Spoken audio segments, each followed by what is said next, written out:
It's the Friday Cocktail with Anna Glowinski. Anna Glowinski here, and I'm joined now by somebody who had quite an unusual childhood. Whilst she was surrounded by sort of salt-of-the-earth goodness, she also had the opportunity to rub shoulders with some of the biggest stars at the time. She actually grew up in the Rockfield studios and has brought out a book about it called My Family and Other Rock Stars. Tiffany, thanks for joining us. And when did you realise that you were living somewhere that was quite different from everybody else? Oh, and thank you for having me. It's lovely. When did I realise it was different? Well, at the time, it's very rural, and obviously when you're a kid, whatever situation you're in, even if it's extreme, is a norm to you. So I was an only child, still am, and I lived at Rockfield with two other Rockfield families, the people who owned the studios, and to all of us kids, it was completely normal to have, Lemmy wandering into the breakfast room complaining about not wanting to eat anything, or Freddie playing piano in the stables at night and stealing our frisbee. It was just completely normal. That is crazy, isn't it? So was there a point where did you grow up and people just started asking you questions about it, and you thought, hang on a minute, this is actually something that people want to know about?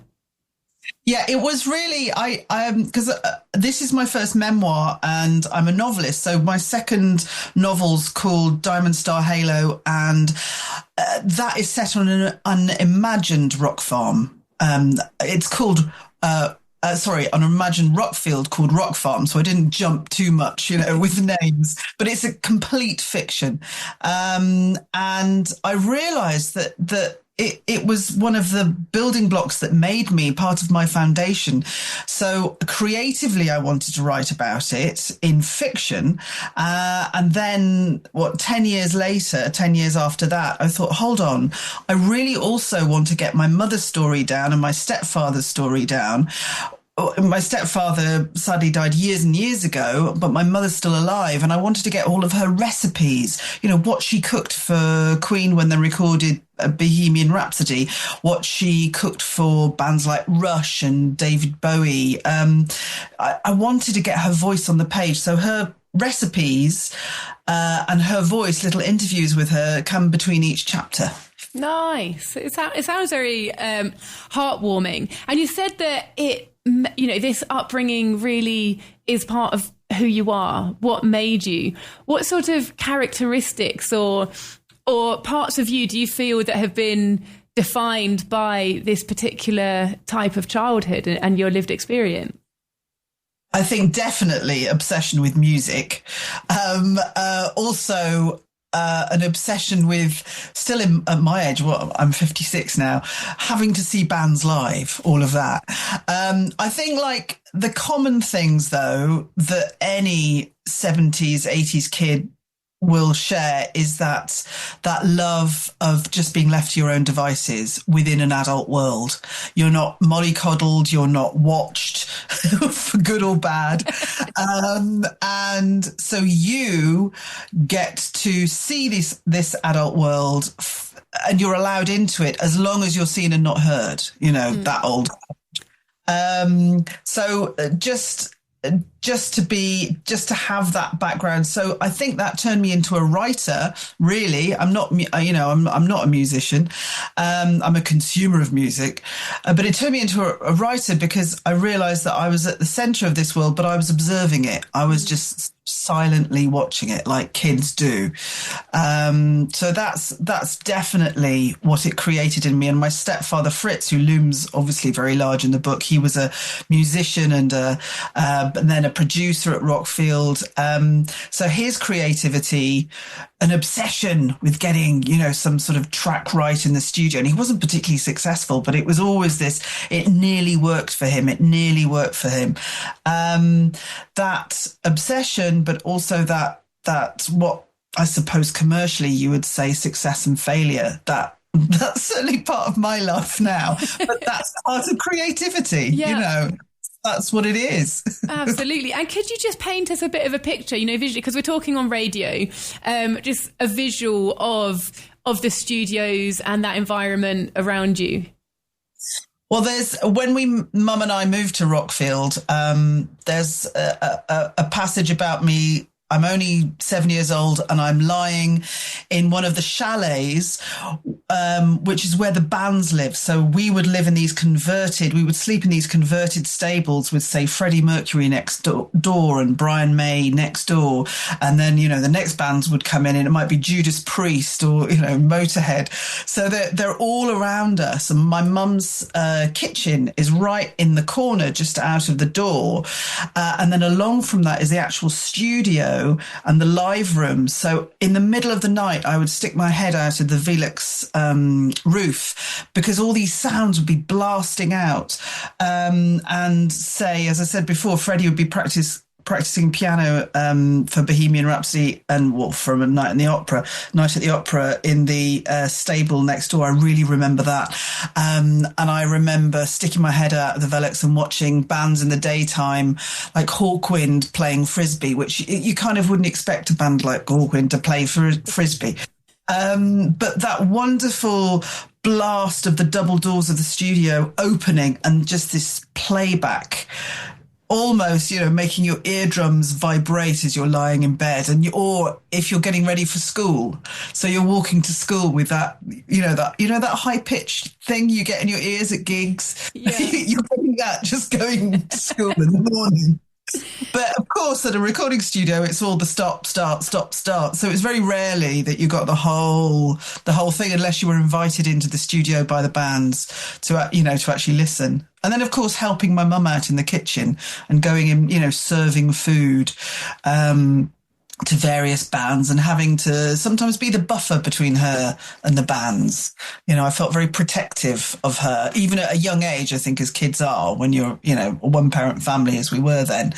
But in that sense of saying, no, this is my mum's space, get out, that sort of child. Why was she confronted with some diva-ish things? It was the 70s and she was very much queen of her kingdom. So she knew how to deal with bands that were all men. They were all men there then at that time. So, there was a lot of now, don't do that. Sit back down. So she ended up being, rather than a sort of object for them, she ended up, even though she was probably nearer to their age, she ended up being a sort of matron in a boys' school, saying, "No, finish your supper." Oh, yes, Joan. And just describe to me, or explain to all of us, the different roles that you said you were there with a couple of other families.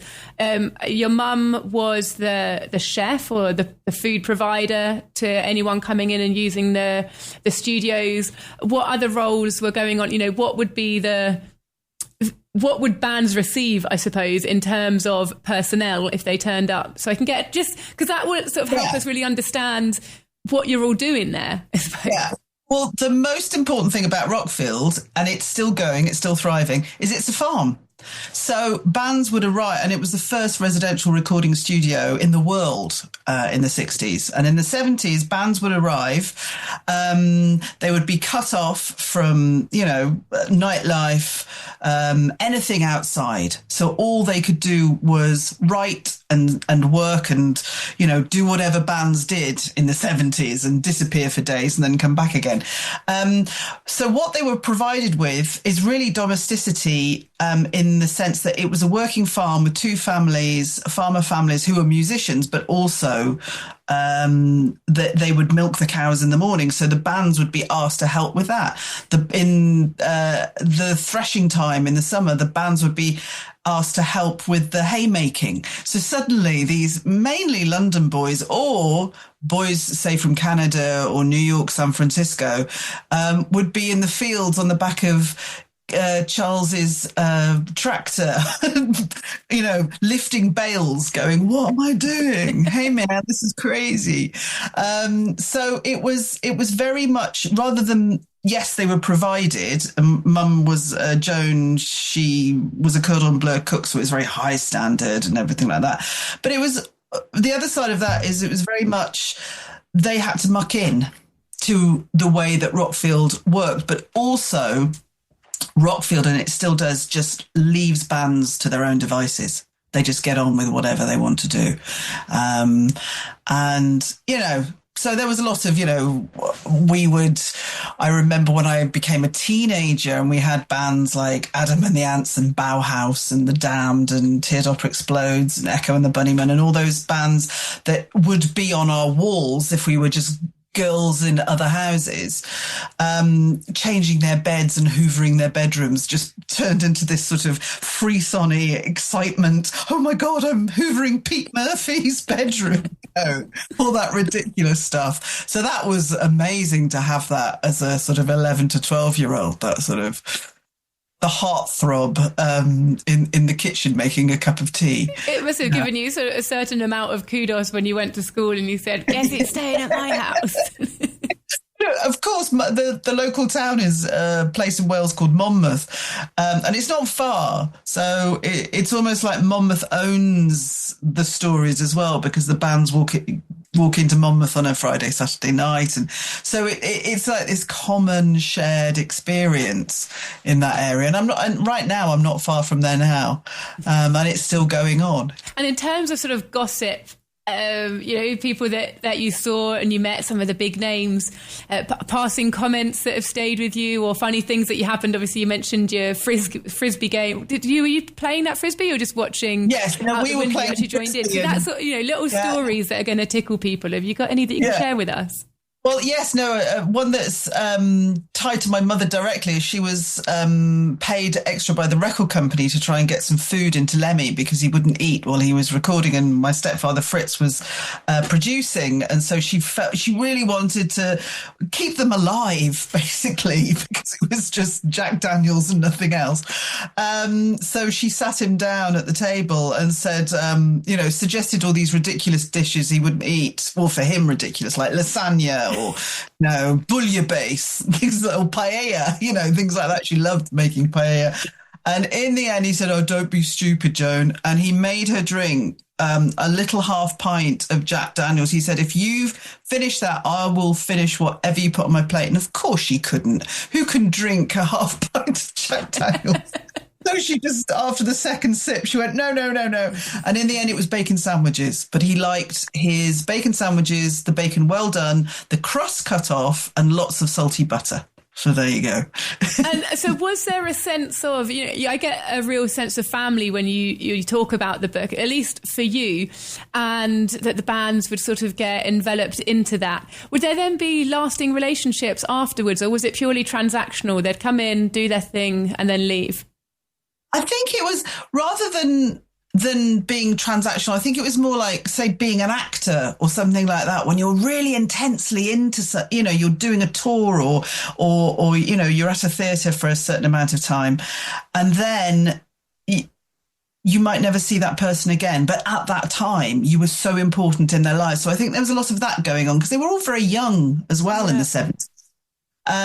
So there was that intense relationship, and then of course the bands left, and if they didn't come back, they might not see them again. But there's certain people who've had a long relationship, like Robert Plant, who came there in the 70s, and, you know, he's still in the area. It's because of Rockfield, I think, I could be wrong, that he then moved to the area. So that's a long running relationship. And for instance, a lovely story I didn't know that came out when I talked to Brian May when I was writing the book, and because I had to ask permission to use one of his photographs of Freddie hugging my Great Dane Cleo, which is such a lovely picture. Anyway, he said it was Fritz Fryer, who was my stepfather, who gave him the confidence to sing. I didn't know this. I didn't know that Fritz had produced a band called Smile that Brian was in before Queen. And it was Fritz, apparently, that said, "No, we're going to the studio in Soho. We're going to record this song that you've written, April Lady, and you're going to sing it." And he was like, it was amazing. It was because of Fritz. So I thought that how he would remember that little moment from the 60s, but how lovely of him to share it with me. It was gorgeous. And, you talk about relationships and music. Food is a very, very big theme as well. What about, is there for you like a recipe that always reminds you of your mum, or one of the most emotional or evocative memories that you'd like to share with us? I think it's the I'm not a huge meat eater anymore, but I think it's the spare ribs in this tomato and golden syrup sauce with those dishes that have so much garlic in it, but the garlic is so well cooked but not burnt that it just melts. Yeah. So she would do that dish a lot for the bands because it was something that they could also warm up. Well, because, they're in the studio, and they loved it because, the 70s was big meat eating time. So that's the one that reminds me of her. And there's a Irish band called Horselips who were there a lot. And I met them recently again this summer after 40 years. And their kids who were in their 20s, 30s said, "Oh my God, we had that recipe. Your mum gave it to us, and we had it all the way through our childhood." So it's that lovely, passing recipes on all these generations. It's so cute. And obviously your book's a memoir, which is all nostalgic, and nostalgia is all tied up in the senses. Do you ever get like a moment where you eat something and then you get a flash of a song in your head, or you hear something and it just reminds you of a taste of something? Do you get these like senses? I should do. I've got to. I think there is one that I don't know, that Mum did. I mean, I'm sure, let's face it, it's not going to be, a perfect regional paella, but she would do a 70s version. She used to go up to London and get, buy the saffron from this Spanish deli and all the proper stuff. But that was the dish that she cooked a lot during the summer that Queen were recording and rehearsing. So I really do remember that, and the way it's all in the proper paella pan, how it's like, it's hard but soft, all the rice. I do remember that, and sticking my fingers in it. Naughty. I know, very bad child. Stop picking, Tiffany. And just finally, let us know about the book itself. You've given us a lot of detail there. What's the book like? How does it read? Well, it reads like fiction, and I don't mean that from the point of view of making things up. It is memoir. These things really happened, but it's first person present tense. So I am that child. It's not me making sense of something in the past. So they're each chapter from the child Tiff's point of view, if you like, is, I'm watching Ozzy Osbourne in the graveyard and he's jumping up and down. And, it's showing you these things as they are happening. And in between is my mother's voice with the recipes, and you can cook those. Roddy Doyle actually said that he did the spare rib recipe and it was gorgeous. So there you go. And there are a lot of set lists in there with all the music from the time and the music from Rockfield, but also letters from various musicians and little snippets of them talking about my mother's food. So it's like, it's like a collage, but it's very much it's a page-turning narrative. It's like a story. Oh, thank you. It sounds absolutely wonderful. And Tiffany, thank you so much for taking the time to share all of that with us today. That's lovely. Thanks so much. Have a gorgeous afternoon. Okay, goodbye. That book is by Tiffany Murray. It's called My Family and Other Rock Stars. You can find it on Amazon or, of course, on the Talk Radio Europe bookshop.